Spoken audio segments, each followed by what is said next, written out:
Hey everyone, welcome back. In this quick guide, I'm going to walk you through how to edit a blog template inside the Hubspot Design Manager. If you've ever wanted to tweak your layout, adjust modules, or customize the look of your blog, yeah, this is the easiest way to do it. So let's jump in. First, sign into your Hubspot account, and once you're in, head over to the top right and click the little settings icon. From the left sidebar, scroll a bit, then open the section called Tools and choose Design Manager. This is where all your themes, coded files, and templates live. Inside the Design Manager, look at the folders on the left. If you're using a theme, open the theme folder. If you're using a custom setup, you might see a templates folder instead. Scroll until you find your blog template, usually named something like blog listing or blog post. Yeah, HubSpot uses different names depending on the theme, so don't worry if yours looks a little different.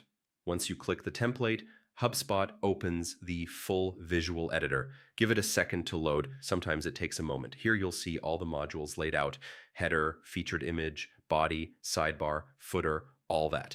You can click any module to edit its settings or replace it with something else. Now just click the module you want to adjust. You can edit text, change spacing, swap out images, update styles, whatever you need. If you want to add something new, click Add from the left sidebar and drag a module into the layout. Yeah, it's pretty flexible. When you're done, make sure you hit the Publish button in the top right. HubSpot will update the live template instantly, so don't forget this step. Any blog post using this template will now reflect your changes. And that's basically it.